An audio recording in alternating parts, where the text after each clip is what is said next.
さて、これほど何でもできるゲームは他にはない。超ハクスラトレハンサバイバルゲームがパルワールドと同時に大型アップデートがなされ、さらにボリューム増し増しとのことで、今回はクラフトピアの紹介を行います。こちら幾度と大型アップデートがなされ、シームレス化も果たし、現在もなお早期アクセス中で更新が続くオープンワールドサバイバルです。軸は既存のサバイバル系ゲームになぞらえつつ、驚くべきはその多彩な内容です。ざっと挙げると次のようなことが行えます。全アイテムにレアリティランダム性能、エンチャントが付与、V ロイド対応で 3D アニメ調キャラで遊べる本格的自動化要素、パルワールド風のクリーチャー捕獲と育成要素。現状これらを満たすゲームは他にはありません。次に作られたパルワールドにもない要素で構成されています。よってハクスラゲーが好きな人はパルワールドよりもクラフトピアの方がおすすめできる側面を持ち合わせています。一つずつ見ていきましょう。まずはディアブロ系戦利品に関してです。この作品は装備以外の何にでもレアリティランダム性能、エンチャントがつきます。素材や消耗品にすらつきます。何でもトレハン要素です。そこらの敵や動物を狩りまくり、背景を壊しまくり、とにかく集めチェストに放り込み、溜め込む楽しさが拡大されています。ただそれだけアイテム種類が増えるため、チェストも数を用意する必要が出てきますが、これが口述する自動化システムに見事マッチします。また装備のクラフト、エンチャントシステムを用意されており、武器熟練度をため強化したり、特殊能力を加えることもできます。愛用の装備作りをとことん楽しめます。次は V ロイドによるアニメ風 3D キャラに関してです。これは以前動画にしましたが、V ロイドは専門知識がなくても 3D モデリングが可能な無料ツールです。よくある 3D ゲームのキャラクリと同じ感覚で作れるほか、さらにこだわりたい場合は細かく調整できます。顔を潰したり膨らましたりのデフォルメ系 3D も作れます。その上 V ロイドハブというサイトで誰かが作って公開したキャラも読み込めます。自分で作るのが手間な場合、イケメンから美少女、あるいは獣系までよりどりみどり、好みのデータを見つけて遊べます。加えてモッドと組み合わせると独自の声の導入が可能です。あらゆるアクション時に多彩な喋りを行わせることができます。ランダムで頻度も調整できます。サバイバル系でここまで自在なアニメ調の 3D で遊べるゲームは今のところ他にはありません。これだけでも遊ぶ価値が十二分にあります。そして次が自動化システムです。パルワールドはパルが簡易的な自動化を行ってくれますが、クラフトピアは本格的です。既存の自動化系に迫るほどの多彩な仕組みをこのオープンワールドサバイバルで体験できます。代表的な仕組みとして公式動画で笑いを誘ったのが、繁殖させた牛をベルトコンベヤで巨大な鍋に落としシチューを作るシーンです。世の自動化ゲーは工業製品を作るものが多い中、クラフトピアはサバイバル系ゲームなので、自給自足部分や装備や施設を作るための素材を作ることが主な目的となります。伐採や採掘、収穫あたりを自動化し、チェストに自動で放り込み、コンベヤで運び、また別の何かに加工します。中には相当多彩なパーツ作成を自動化させないとなかなか作れない素材もあったりと、どうラインを引いて見栄えの良い自動化工場を作るかが肝となります。3D の自動化系ゲームで有名どころはサティスファクトリーで、そちらを体験したことがある方はクラフトピアの工業制作もお手の物となることでしょう。あるいはマイクラで簡易的な自動化を作るのが好きな人は漏れなくハマること間違いなしです。次にクリーチャーコレクション要素もあります。俗に言うネトゲで廃人を生む要素の一つでもあるペット育成です。パルワールドと同じような要素がクラフトピアにもあります。敵や動物、あるいは NPC を捕獲し管理することで一緒に戦ってくれ、レベルを上げ強くできます。背中に乗って移動するライド機能も持ち合わせており、乗った状態で攻撃も可能です。ここら辺パルワールドと任天堂との裁判の焦点の一つともなっています。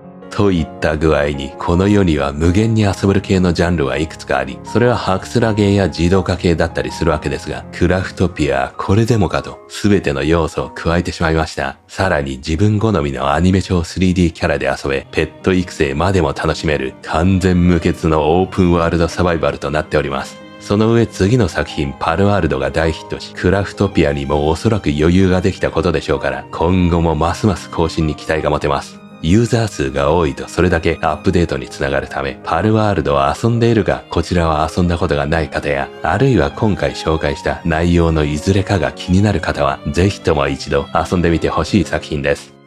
そんなクラフトピアですが、先日パルワールドのテラリアコラボと合わせ、同時にこちらも大型アップデートがなされました。ボリュームたっぷりでちょっとやそっとでは遊びきれない内容です。主に気になった内容としては、まず各地のダンジョン追加でより探索が楽しめるようになっています。次に銃のアタッチメント追加とあります。設計図を見つけることでクラフト可能になるそうで、アタッチメント自体にもランダム性能がつく可能性があり、ますますこだわりの武器が作れるのかもしれません。また目玉としてワールド選択時、何もない島を選べるようになりました。今回はこれをちょっと試してみました。本当にほぼ何にもないです。メインのワールドで遊びつつ、専用のストレージを作ることで、その何にもない島にアイテムを大量に送れます。それによりまっさらな世界に拠点を作れるというのが遊び方の一つとなります。一旦メインメニューを経由する必要はありますが、気が向いたら別荘に行く的な形ともなります。今後は地形のカスタマイズ機能も実装予定とのことで、PSO2NGS の拠点機能に近くなりそうです。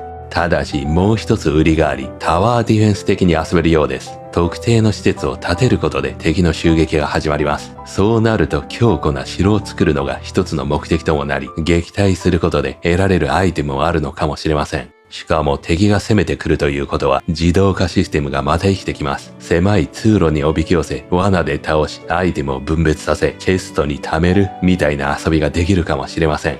よって今回どんなものか試してみましたが、どうも襲撃が来る条件はエンドゲームに入ってからとなります。世界遺産を作る必要があるのですが、これを作るためには後半の素材が必要です。一応鉄装備が作れる段階で専用ストレージは作れます。たくさんアイテムを放り込めるため、優秀なスタッシュ、あるいはカバン代わりとしても使えそうです。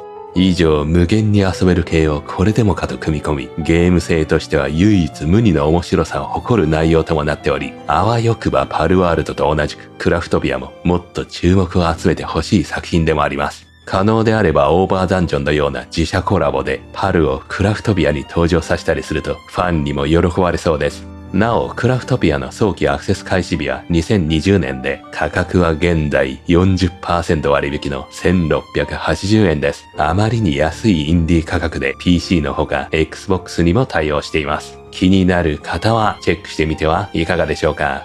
というわけで一体どんなゲームシステムなのか、実際にプレイした様子をギュッとまとめたので、どうぞご覧ください。それでは始めていきましょう。クラフトピア。そう、今回のアップデートで何もない島が追加されたと。とりあえず始めてみましょうか。これでね、どうなるのか。サバイバル、もしくはさらに難しいモード。いろいろ用意されてますが。これでいきましょうか。はじめに、文明は滅びてしまった。私の手によって。とりあえず何でもこのゲームは素材が手に入りますと。どんどん作りまくって、冒険して、で、時代を進化させることで新たなものが作れるようになります。さあ、始まりましたが、以前作った V ロイドのキャラ、まんま問題なく遊べるようだね。おお、何にもない。さあ、クラフトピアで代表的なクリーチャー、ベリーストロング、喋るもの。何もない世界へようこそ。何にもないが、別の世界から持ってくる必要がある。キャラクター間クラウドストレージ。それをクラフトする。これを通常のモードで作る必要あんのかな。まずは木材。木はあるけどね。限りはあるよね。これ投げれる。お、いけ。うわー。よし。木は取れますね。で、実績システムにより、どんどん経験値も入んのかな。建築できる？できた？建築中3分の1。次は岩を集める。これ殴っていけるかな。効率は良くないが。あ、取れますね。問題なく。何もないが、お腹の減りは進むようだね。画面右下。さあ、これでどうだ？建築。最後は、もう、これは、物を倒さなくてはならないのか、もしかして。一体どうすりゃいいんだ？やるしかないのか。すまんもの。殴れた。勝負だ。ふい。ダメージ当たってますね。うん。うおー！シールドブレイク。やってしまった。何にもない島が。さあ、作ろう。なんだ、花火が。打ち上げられていく。おー。さあ、これで出来上がりましたが、やっぱり通常モードで作って持ってくる必要あるっぽいね。そうするか。一回タイトルに戻ろうじゃあ。で、さらにワールドを作りゃいいんだね。初めからクラフトピアの時代になってるね。レベル10。最大になってるよ。すでに。まあいいや。新たに作りましたが、やっぱ石器時代だよね。さあ、シームレスな世界になりましたね。このゲームは。クラフトピア。美しい。ギーザ大地。お宝が結構あるね。開けてみようか。さあ、はじめは、木の棒の設計図。インベントリやっぱり持ってこれてますね。当面はやはりさっきの箱を作ることが目標にあるのかな。とりあえずはじめは、ツルハシ。これ作ろう。あとは斧だね。設計図1に設定されてるね。使ってみた。木の棒が作れる。これは武器ですね、多分。すでに装備してるけど。ホットバーここですね。Z で3つまで切り替え可能。と、早速掘っていくか。ツルハシ。さすがツルハシ。どんどん掘れるね。さらにお宝。松明。暗い場所はこれで安全。片手松明。コモン。対霊気。レベルプラス2。あと、炎ダメージ200って書いてありますね。次は木を切りましょう。よいしょ。はい。やったー。これも切れます？切れる。こういう木の樽はどうかな？破壊できる。中には、食料。で、いろいろ目標達成してるので、ここでもらえますと。報酬を受け取る。それによりいろいろ、設計図も覚えたりするんじゃないかな。メインミッションでそういえば出来上がったの？まだかな。あとは何か覚えましょうか。魔法系でも覚えてみます？ルーニックバレッジ。解放してみた。マックス1まで。1で使える？おりゃ。おお。これまだ全然使えませんね。1しか使わない。あんまり強くないのか、じゃあ。ニワトリがいるけど。戦ってみようか。片手剣のジャストアタック。ジャスト回避成功時に繰り出せる。パリーもありましたっけ？まずは回避が必要なんだね。さあ、ニワトリ。ニワトリのアイテムにもエンチャントがついている。これランダム性能ですね。ここに作業台がありますね。片手剣が作れる。ワイルドベリーを元に薬草を作る。そしてレベルアップ。クエストを受けて塔を完成させる。あれかな？なんか材料集めるんでした？さあ、こちらが目標ですが、何を求められるんだ？復旧。石に、砂に、木ね。では建築。うわー。新たな時代が、今作られる。暗い。魔法だ。あんま聞いてる感じしないけど。ジャスト回避が成功すると、スローモーションになった気がしますね。できた。ここで攻撃すると、カウンターアタックですね。まずこいつやるか。どうした？今はジャンプ切り。ジャンプ切りも、モーションが凝ってる。クラフトで、まずは木の床。これを作った後、配置する形か？一気に10作るんだ。モードが3つぐらいあるね。グリッド自由建築、アクション配置。アクション配置とはなんだ？市場。これで物がどんどん売れましたね。これ作るか。こちらに作成。ここに入れられたアイテムが残り4分で売られます。これの素材も売っとくか、とりあえず。次はグライダーですが、この近くのチェストのアイテムは使ってくれないようだね。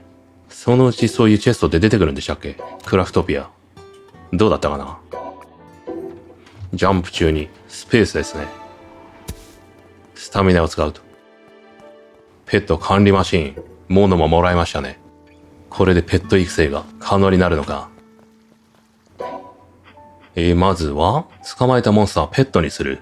こちらを、ペットにしましょう。やったー！そして、手持ちのペット、全部で92まで預けられる。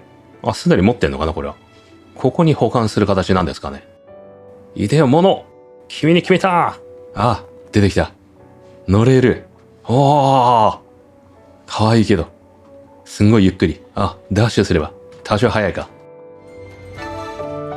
始まりの遺跡。ダンジョンかな。レベル7からいける。周回ダンジョン。ボスが、レアリティの高いものを落としますね。サトゥルスブレード、シールド。で、さらに、時代が進めば、より難しいモードに行けると。さあ、ボス戦ですね。うわー。あともうちょいだ。うわー、やったー。あ、物は一気に。レベル12。これが報酬か。さあ、中には、一気に目標の物が集まりましたね。エンチャントテーブル、アイテムに特殊な能力が付けられる。さらに、ベルトコンベア出ましたね。自動化系ゲームでは定番の。それと大きめのチェスト。他には、あった。キャラクター間クラウドストレージ。ここでいけんのか、ついに。出た、バイク。これがバイク。アイテムを入れられる。うわー。これ水の上はどうなの？走れんの？水はダメっぽいな。これバイクが。待て。これバイク壊れたらどうなんの？レベル0バイクになってるけど。バイクも強化できるのかな？同時に出せるクリーチャーは1体のみかな？